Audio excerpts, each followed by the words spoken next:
Hey guys, I'm just going to show you how to make a basic intro using Cinema4D. This is going to be an intro for people who pretty much just got Cinema4D, want to make an intro, don't really know how to use it.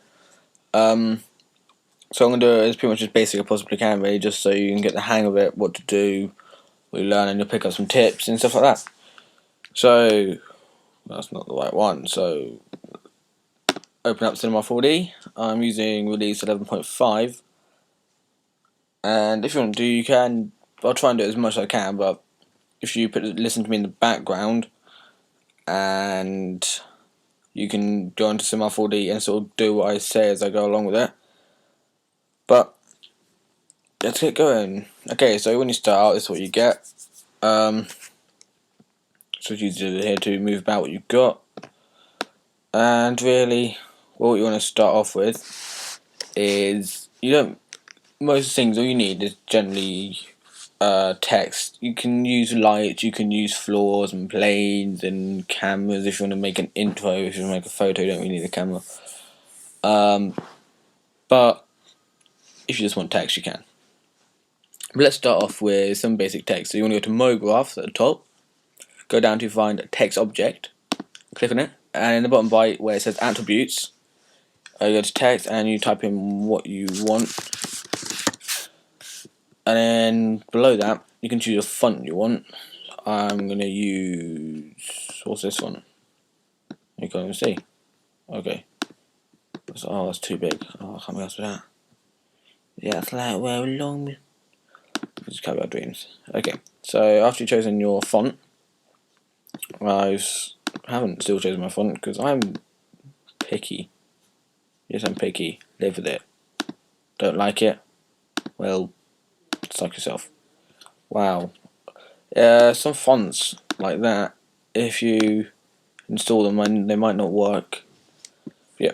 Okay, so this is what you've got, and if you want to, let's make it a bit deeper. If you want to make it really 3D, because as you can see, it's quite thin. So you want to go to depth, change one to about 60, so it's thicker. There we go. Okay, and now what you want to do is add some colour. You can do this all after the colours and everything. Just double click down at the bottom of materials, click on the colour, and let's make it let's make a purple or pinky colour. Because I wasn't meant to be purple, but I can't be asked. And drag and drop onto what colour you want it. Okay, at the top you have these little bars, and you have like a little three set of cameras. The one on the right is the settings, the one is to put into render, and the one on the left is just to render out to see what it looks like. And that's what ours looks like at the moment. And what we want to do, let's add a floor. So let's go into the lighting with the arrows around it and hold on to floor. Move it, let's move it down just below the monkey. Actually, let's change that Y to a capital so it doesn't go below the floor. Why did I click on font? I will never know. Okay, then we can bring that floor up so it's touching. If you render out, you will just get that, and then you won't get anything else. So if we go to the right side of that toolbar, and mine's under create a computer and presets, and mine's architecture edition, and then materials, mine's under, and then I went down to metal, and I went down to metal, and I went all the way down. I like glossy. There we go, metal glossy. I like it for floor. You can add anything to floor. Glossy there. And have a look at it now. That's got a nice bit of a texture there. And as you can see, it's glossy. You've got the reflection. What else? Let's go to another floor. This is just, and go to rotation tool. What's 2 to the right from the thing tool? Move tool, and let's move that to 90 degrees. And if you haven't guessed already, that's going to be a wall behind us. I'm just going to do that. And let's double click here for a new material, and let's go to white, and let's drag and drop that onto there. Really simple stuff, and that's what we've got so far. Pretty easy. Now if you want to get some lighting in there, so Just click that, a little light will come up. Bring it back. Take it up. Take it up, that's what she said. Okay, so that's what we've got. You can, if you want some shadows, click on the light, what's up here, go down to where it says shadow, and I like to have soft shadows, if any shadows. Render that out, and now you got some shadows. So now what we're going to do is we're going to give it a camera, but before I do cameras, I normally do the render settings. So if you go over to there, output, go down to arrow, presets, film, and I'm going to do HDV 720p, 1080 by 720, and then you'll see these white lines here. Well, actually no, that's all like black lines. I love margins. Let's say margins. That's what the camera sees. Okay, well, that's just the angle. Okay, what we're gonna do is, as we've got that, we're going to add a camera. So it's under light for some reason. Don't ask me why. It's a really weird place to put it, but just click on camera. Okay, if we zoom out quickly, you'll see that. Okay, that is what the camera sees. So if you want to move what the camera sees, you have to move the actual camera. But if you go up to where it says camera here, it's a little box with a white, well, not white yet, black circle in the middle. Click on it, it should turn white, and then your screen goes to what the camera sees. So whatever you do to your screen, that's what the camera sees. Pretty simple. Oh, not charging. So now let's start off. Let's go to, make sure you're on 0 frames. And what we're going to do. Well, yeah, but I mean, that was all pretty quick with it. Okay.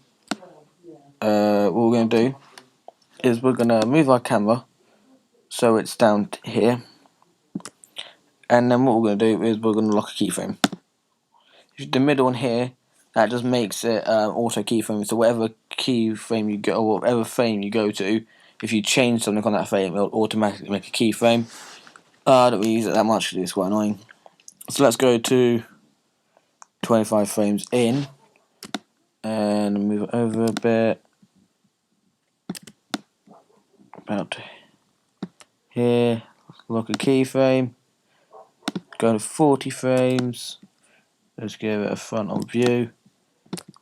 Back there. Lock a keyframe. So now it's very short. That is very short. But if you just go across, you see, and then you've got the frame. You can add textures and things and plugins. I've got Throwser, what's quite a good one. I've learnt that from HD, who I suggest you go check out his channel for Cinema4D effects and stuff like that. He's really good. And really, that's all you need to do. What you want to do now is just click render. If you get something like, if you only get a JPEG, so if you click render, what do I get? See, I just got an image of what my thing looks like. What you want to do is you want to go back to render settings, and you want to go to where it says frame range. You want to change that to all frames. Go back, click it. Yes, okay. And then it'll start to render each frame as it goes. So if I've got 90, you've got 90 frames like I have. It has it's in 720p. It'll take a bit longer, but it'll just do every frame like that. Shouldn't take too long. Some of them can take up to about 20 hours. But that's a quite long one. If you have any questions, don't forget to subscribe. Well, that made no sense. If you had any questions, don't forget to subscribe. If you have any questions, just ask me, and don't forget to subscribe or post a comment or like or do whatever, really. It's just really to help you guys, just make an intro. I've seen a few on YouTube, aren't very helpful. Don't know how helpful this is going to be. I'll make another one if you want one. I'll try my hardest to help you. And thanks for watching.